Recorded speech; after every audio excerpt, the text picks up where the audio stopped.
আমার কাছে অনেকেই ত্বকের এই সমস্যা নিয়ে আসেন। তাদের ত্বকে লাল লাল প্যাচ পড়ে এবং তার থেকে সাদা রুপোলি খোসা ওঠে। লোকজনে বলে এটা ছোঁয়াচে, কেউ বা তাদের বলে এটা সোরিয়াসিস, এ তো সারবে না। তাহলে সোরিয়াসিস রোগটির আসল সত্য কি? আজকের ভিডিওতে আমরা সেটা নিয়েই আলোচনা করব। সোরিয়াসিস স্পেলিংটা একটু ভজঘট, স্পেশালি ইংলিশে, কিন্তু এটি হচ্ছে একটি ক্রনিক ইনফ্ল্যামেটরি স্কিনের রোগ।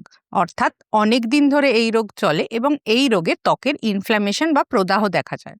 এটি একটি অটো ইমিউন ডিজিজ, যাতে আসল সমস্যা হচ্ছে শরীরের ভিতরে আমাদের ইমিউনিটি সিস্টেমে।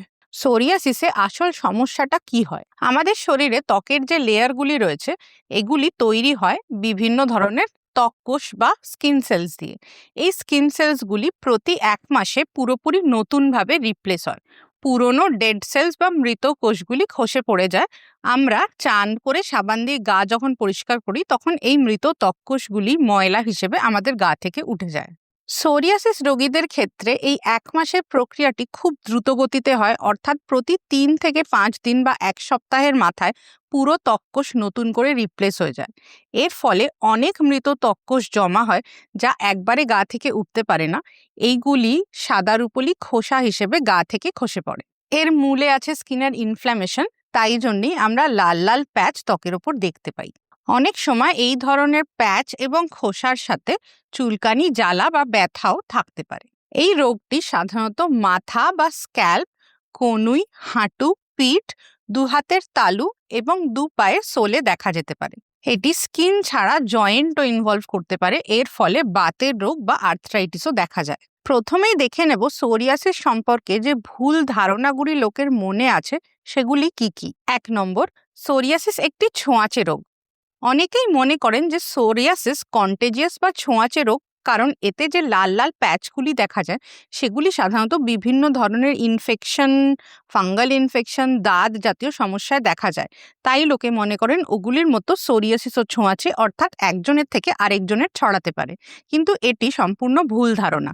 সোরিয়াসিস একটি অটো ইমিউন রোগ, অর্থাৎ ব্যক্তি বিশেষের ইমিউনিটিতে সমস্যা থাকার জন্যই এই রোগ দেখা দেয় এবং এই সমস্যা জেনেটিক, তাই একজন থেকে আরেকজনের এটি ছড়ায় না।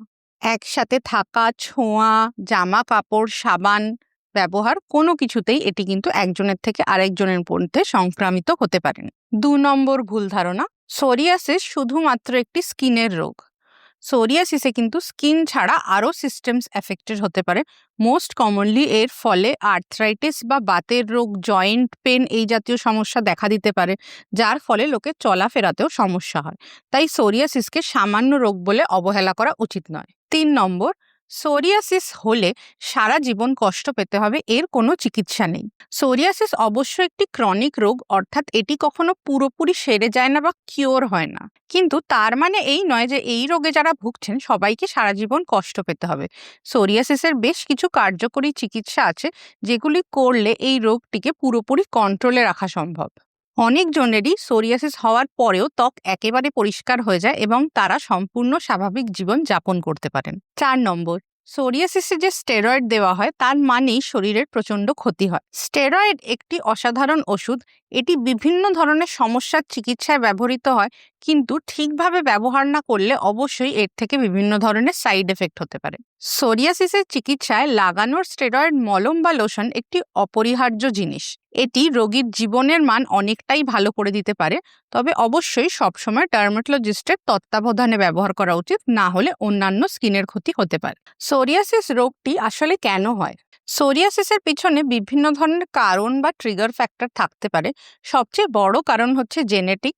পরিবারে কারো সোরিয়াসিস থাকলে আপনার সোরিয়াসিস হওয়ার রিস্ক বাড়তে পারে, কারণ এটি জিনবাহিত রোগ।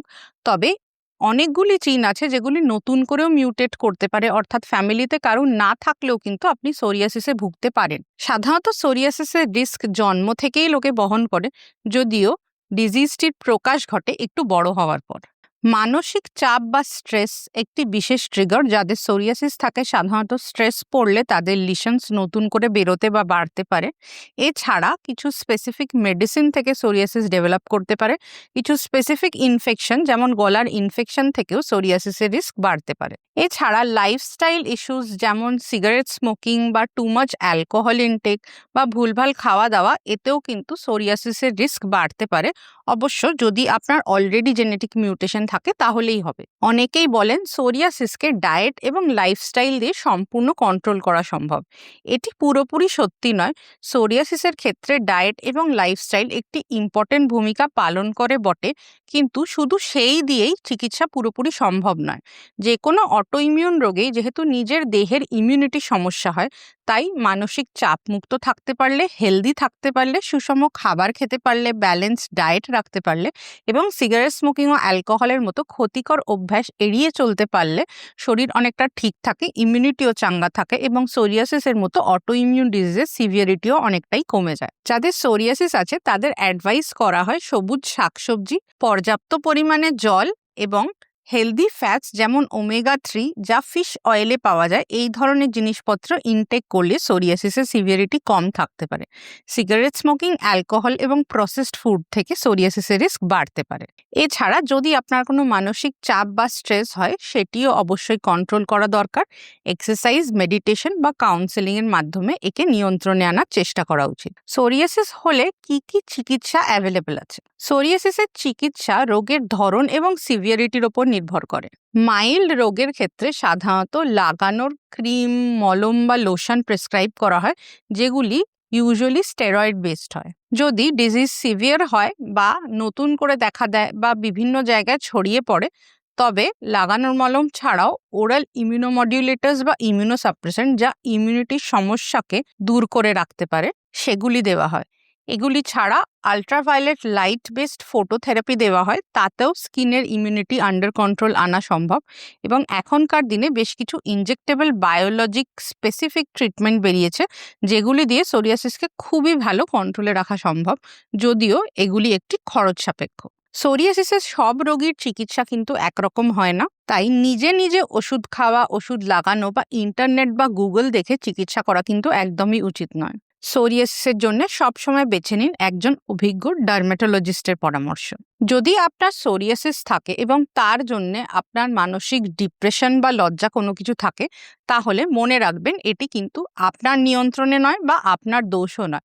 সোরিয়াসিস যে কোনো সময় যে কোনো কারুর দেখা দিতে পারে এবং একটি জিনবাহিত রোগ, সেই জন্য এর দায়িত্ব কোনো একজনের নয়।